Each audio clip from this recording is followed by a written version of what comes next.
இயேசு கிறிஸ்துவின் இனிய வல்லமையான நாமத்தினாலே உங்களை வாழ்த்துகிறேன். தேவனுடைய பிள்ளை ஒரு மனுஷன் முன்னேற வேண்டுமானால் அவனுக்கு மனத்தாழ்மை இருக்க வேண்டும். தாழ்மை இல்லாதவனை கர்த்தர் உயர்த்துவது மிக கடினம். இயேசு கிறிஸ்து ஒரு ராபோஜனில் அமர்ந்திருக்கும் பொழுது நடந்த சம்பவத்தை குறித்து வேதம் சொல்லுகிறது. யோவான் எழுதிய சுவிசேஷம் 13ஆம் அதிகாரம் 8வது வசனத்தை வாசித்தோமானால் வேதம் சொல்ல, பேதுரு இயேசுவை நோக்கி, நீ ஒரு காலம் என் கால்களை கழுவப்படாது என்றான். இயேசுவனுக்கு பிரயுத்தரமாக, நான் உன்னை கழுவாவிட்டால் என்னிடத்தில் உனக்கு பங்கு இல்லை என்றார். இயேசு கிறிஸ்து சீஷனுக்குள்ளே தன்னை முற்றிலுமாய் தாழ்மையுள்ளவராக வெளிப்படுத்தினார். அங்கே அமர்ந்திருந்த அநேகருக்குள்ளே நான் பெரியவனா நீ பெரியவனா என்கிற எண்ணம் அவர்களுக்குள்ளே இருந்ததை குறித்து வாசிக்கிறோம். என கண்பான தெய்வ பிள்ளையே, நாம் வாசித்தோமானால் இயேசு கிறிஸ்து அதை அறிந்து அவர் தன் ஈர்ப்பிடத்தை விட்டு எழுந்து வஸ்திரத்தை கட்டிக்கொண்டு சீஷர்களுக்கு முன்பாக வருகிறார். ஒரு சீலை எடுத்துக்கொண்டு ஒவ்வொரு பாதங்களையும் கர்த்தர் கழுவி கொண்டு வருவதை பார்க்கிறோம். என கண்பான தெய்வ பிள்ளையே, தேவன் தம்மை தாழ்த்தினார். அவர் பற்றி மாபெரும் தேவனாக இருந்தவர், வானத்தையும் பூமி ஒரே வார்த்தையிலே படைத்தவர், அண்ட சராசரங்கள் அகிலாண்டத்தை உருவாக்கின நம்முடைய தேவனாகிய கர்த்தர் தம்மை தாழ்த்தினார். அப்படிப்பட்ட மாபெரும் தேவன் சீஷலுக்கு முன்பாக தன்னை தாழ்த்தி தன் அறையிலே ஒரு சீலையை கட்டி கொண்டு கையிலே பாத்திரத்தை எடுத்துக்கொண்டு வந்து ஒவ்வொரு பாதங்களை கர்த்தர் கழுவ ஆரம்பித்தார்.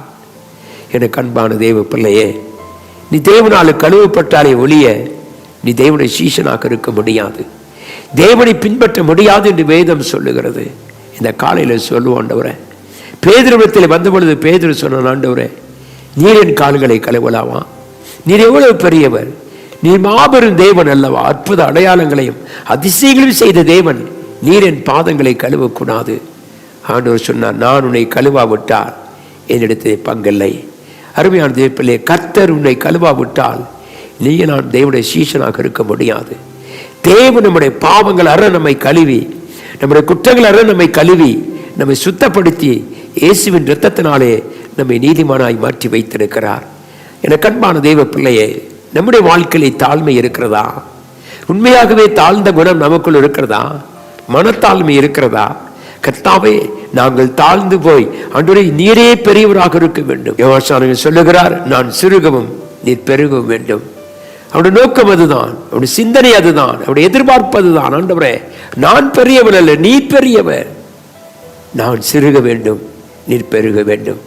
இன்னைக்கு எத்தனை பேருடைய அனுபவம் அப்படி இருக்கிறது? நீ தாழ்மையுள்ளவனாக இருந்தால் உன்னுடைய நிமித்தமாக கர்த்தரை உயர்த்துவார். தாழ்மையுள்ளவர்களை கர்த்தர் நினைவு கூறுகிறார். தாழ்மையுள்ளவர்களுக்கு கர்த்தர் உயர்வை தருகிறார். இந்த காலவெளியில் தேவனுடைய பிள்ளையே, நானும் நீங்களும் தேவனிடத்தில் சொல்ல வேண்டும், கர்த்தாவை நீங்கள் என்னை அனுதினமும் கழுவுங்கள், நீங்கள் எங்களை கழுவினால்தான் எங்களுக்கு உம்மிடத்தில் பங்கு என்று சொல்லுவோம். எனக்கு அன்பான தெய்வ பிள்ளை, இந்த காலவெளியில இந்த சத்தியத்தை கேட்டுக்கொண்டிருக்கும் உனக்கும் எனக்கும் பெருமை வேண்டாம், நான் தான் என்று சொல்லாதே.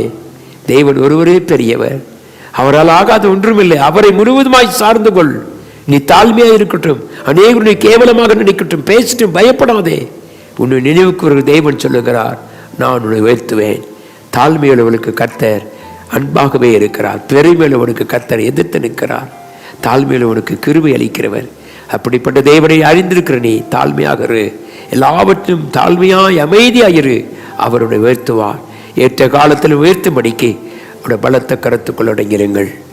கண்களை முடி ஜெபிப்போம். கிருபையும் இரக்கமும் அன்பும் உள்ள நல்ல தகப்பன, இந்த அருமையான காலவெளியில நீர் எங்களை ஒவ்வொரு நாளும் கழுவுங்கப்பா. அன்றே எங்கள் பாதைகளை மாத்திரமல்ல, எங்கள் எண்ணங்கள், சிந்தனைகள், செயல்பாடுகள் கர்த்தாவை எல்லாவற்றையும் கழுவும். அன்றே துர்க்கமனமான துன்மார்க்கமான எண்ணங்கள் எங்களுக்குள்ளே உண்டு எடுத்து விடுமையா.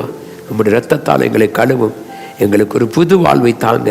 நீர் எங்களை கழுவ விட்டால் என்னிடத்தில் பங்கில் என்று சொல்லிற எங்களை அனுதினமும் கழுவி உங்களுடைய கிருபைக்குள் எங்களை கொண்டு வாங்க. ஆண்டவரே, நாங்கள் பாவங்களற கழுவப்பட எங்களுக்கு உதவி செய்யும். இந்த சத்தியத்தை கேட்கிற ஒவ்வொரு பிள்ளைகளையும் ஆசீர்வதித்து கனப்படுத்தும்படியாய், அவள் வாழ்க்கையில் நன்மை செய்யும்படியாய் இயேசு கிறிஸ்துவின் உன்னதமான நாமத்தில் ஜெபிக்கிறேன் எங்கள் அன்பின் நல்ல பிதாவே, ஆமேன். தேவன் நம் அனைவரோடும் இருப்பாராக. ஆமேன்.